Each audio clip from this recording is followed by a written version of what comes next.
Namaste everyone.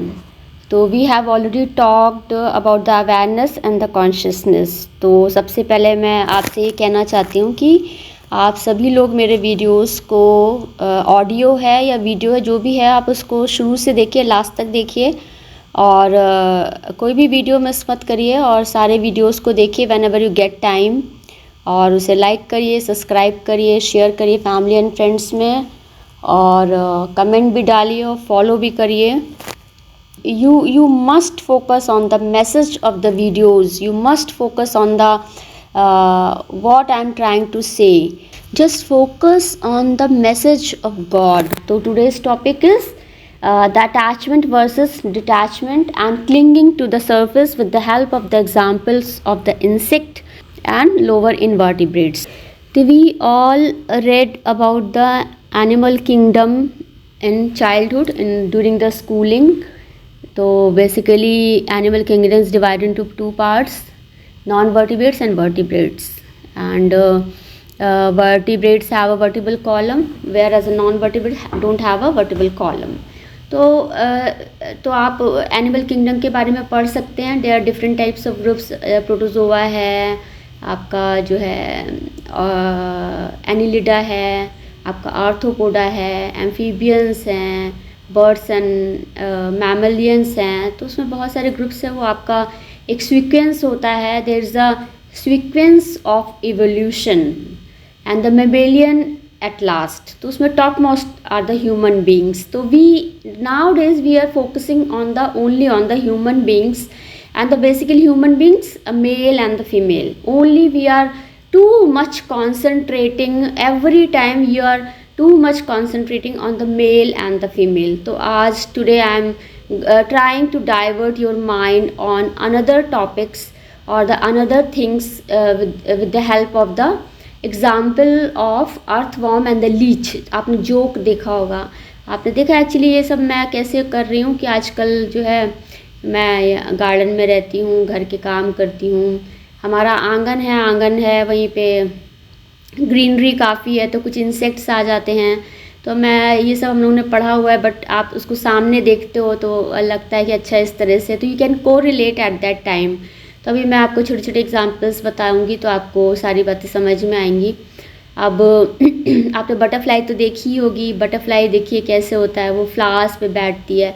तो अभी हमारा टॉपिक क्या है, क्लिंगिंग टू द सर्फेस। तो when we attach to any surface, तो अभी क्या हो रहा है कि कोई भी इंसेक्ट है एक सरफेस से अटैच होता है। देखिए हम ह्यूमन बींग्स हैं तो हम क्या है, खड़े हुए हैं। तो हमारे पैर कहाँ हैं, हमारे पैर धरती पे हैं, भूतल। हमारा पैर जो है हमारा धरती पे है, उसी के आधार पे हम खड़े हुए हैं। तो ह्यूमन बींग्स में क्या फ्लेक्सिबिलिटी है कि हम खड़े हैं, चल रहे हैं, बैठ रहे हैं, whenever we want we can lay down. तो इस तरह से हमारे पास कितनी फ्लेक्सिबिलिटी है। We are a highly develop person. But the insects में क्या है, the insects can fly, insects can crawl और इंसेक्ट्स कैन थोड़ी देर के लिए वो रुक जाते हैं, सरफेस पे हो जाते हैं। तो एक दिन ऐसी आंगन है, वहाँ पे मैं ऐसी कुछ काम कर रही थी तो मैं बैठी रहती हूँ। तो when I saw the surface, मैं नीचे देख रही हूँ तो देखा कोई चीटा चल रहा है, चींटी चल रही है। कभी कुछ हम सफाई कर रहे हैं या कुछ है क्लीनिंग कर रहे हैं तो वहाँ पे देखा कि अरे एक इंसेक्ट आया हुआ है। तो many times I saw the grass hopper. तो मैंने ग्रास हॉपर को, ये नहीं कि उसको मैं मार दूँ, मैंने उसको जस्ट ऐसे पेपर पे लिया और उसको बैक साइड पे डाल दिया कि भाई वो ग्रीनरी में चला जाए या मिट्टी में चला जाए, क्योंकि घास में रहते हैं तो वहाँ चले गए। एक दिन मैंने देखा एक ऐसे इंसेक्ट था तो वो एक सरफेस पे चिपका हुआ है। तो मैंने उसको देखा, मैंने कहा चलो साइड में रहने देते हैं, ये रहने। Then after 2-3 days I saw कि वो उसी सरफेस पे है, वो अभी वहाँ से हटा ही नहीं।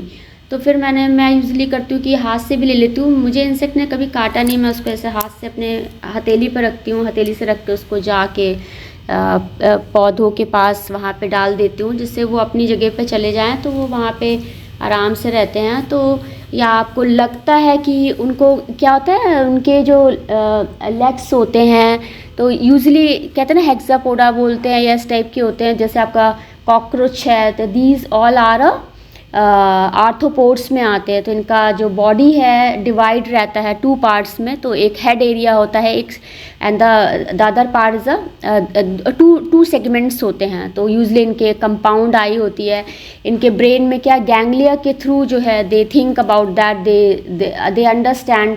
और जो सेगमेंट है वो उसका बॉडी पार्ट अलग होता है, और जो उनके लेग्स होते हैं तो वो उनका protection, how God is giving to protection to everyone, every insect and all.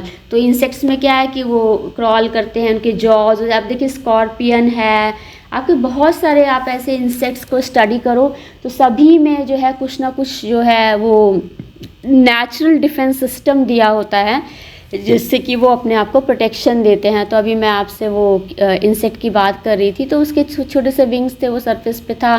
तो फिर मैंने कहा अरे 2 दिन हो गया, ये स्टिल इज़ हेयर।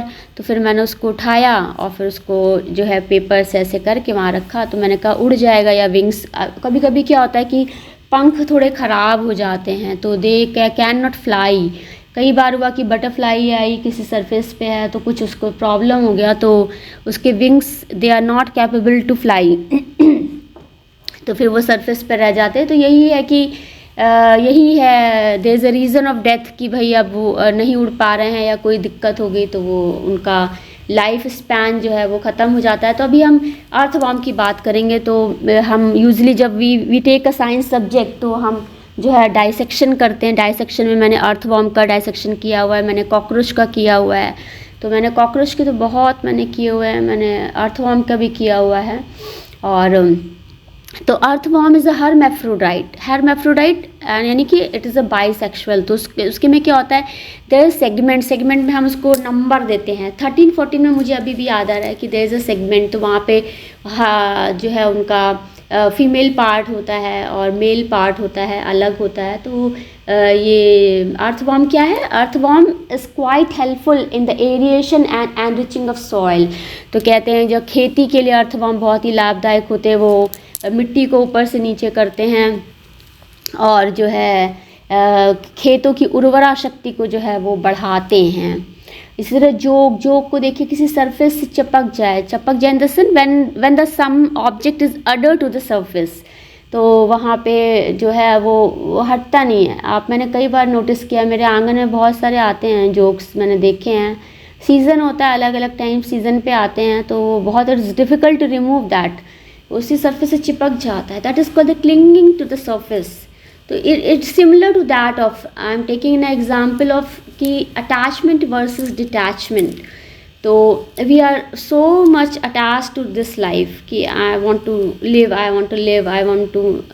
तो ये हमारा attachment we are attach to our family, we are attach to our, specially we are attach to our husband, our spouse, we are more than that of attach to our childrens, and we are attach to our work. I think सबसे आज के ज़माने में जो है लोग family से attach नहीं है, लोग अपने काम से ज़्यादा अटैच्ड हैं, क्योंकि the work is providing a money and we due to the money we are availing all the facilities and all.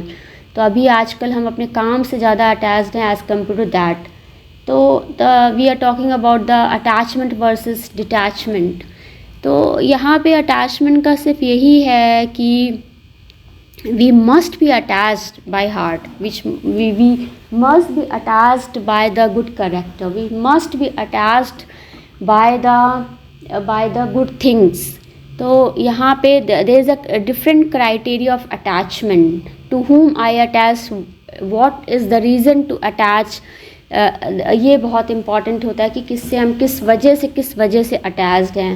और एक टाइम आता है, देखिए किसी भी चीज़ का क्या है कि अटैचमेंट वर्सेस डिटैचमेंट का सिंपल है आपका फंडामेंटल, कि आप किसी चीज़ की अति मचा दीजिए। अति मीन्स जब अति मच जाती है ना, वो अपने आप जो चीज़ें होती छूट जाती हैं। अब आप लगातार किसी चीज़ को रिपीट करते जाइए, बहुत ज़्यादा अजीब सा हो जाएगा माइंड में, लगेगा बस it must be stop now, because ये मेरे माइंड को जो है बहुत पॉल्यूट कर रहा है, या कह सकते हो कि मेरे माइंड पे बहुत ही कब्ज़ा इन द सेंस कि समथिंग इज़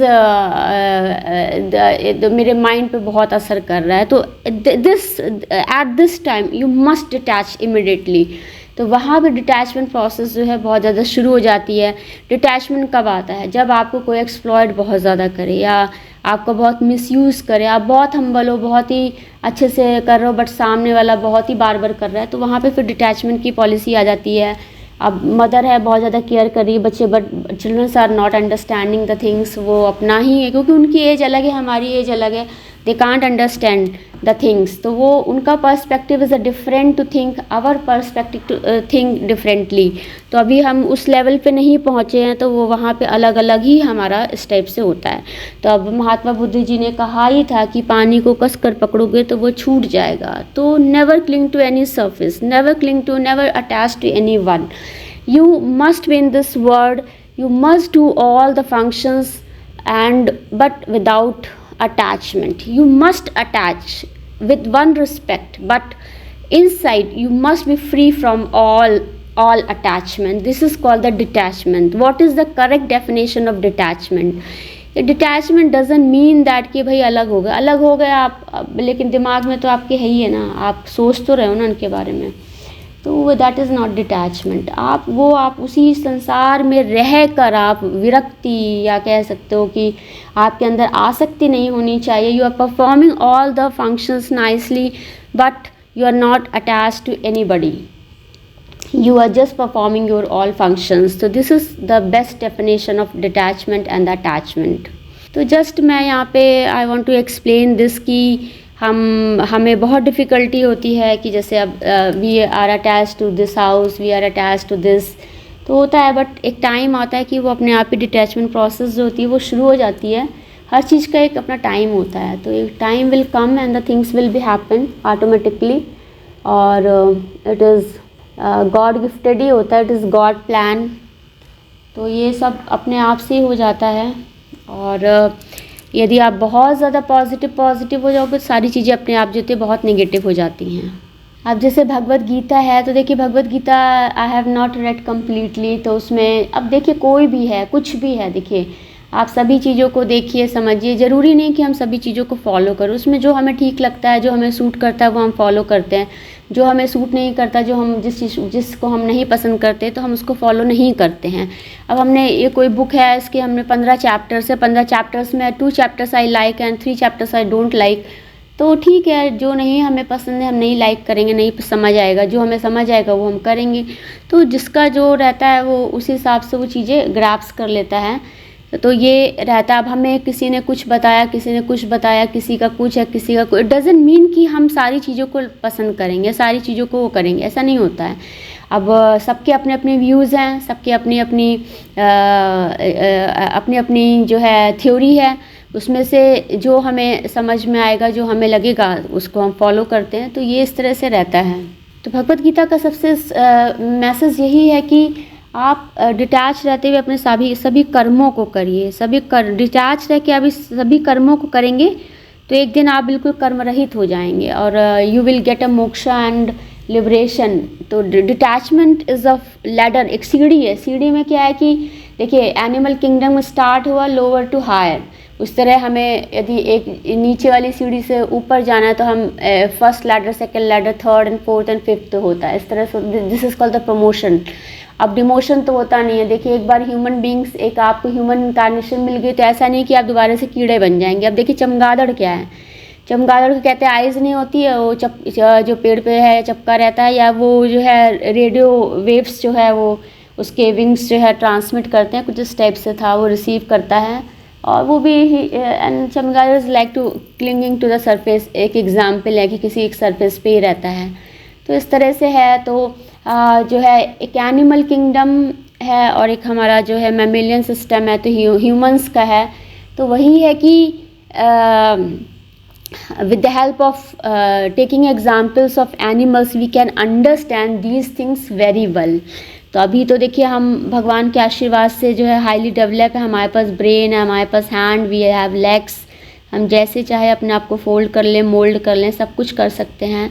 बट देखिए जो एनिमल्स हैं उनमें भी जो है बहुत ही रेयर होता है, लेकिन भगवान ने सबको एक अपना डिफेंस सिस्टम दिया है, सभी अपना सर्वाइव करते हैं, सभी जन्म लेते हैं। This is called the God creation, who has created this world, who has created the things, the various kinds of millions and thousands of insects, birds and many things, like कितना सब कुछ है। अब हम लोग को देखिए नाम भी नहीं पता होते हैं।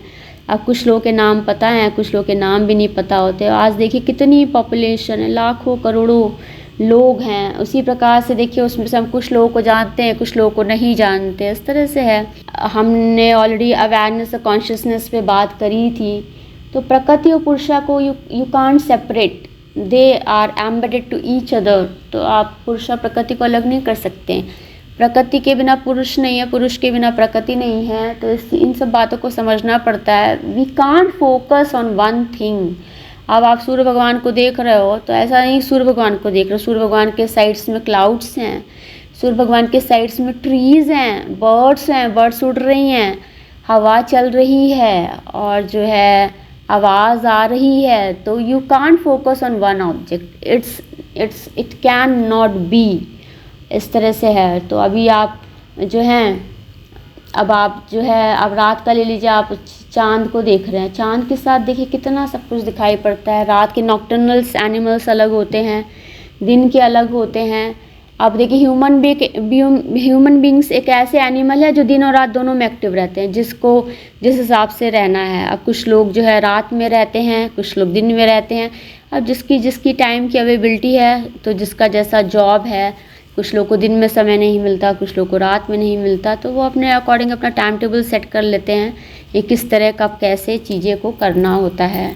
तो ये जो है ईश्वर ने सब कुछ डिफ़ाइन किया है according to nature and all. तो उसी हिसाब से जो है डिवीज़न होते हैं। तो बस the lastly I want to say, you perform your all functions, you experience everything, but you must not be detached.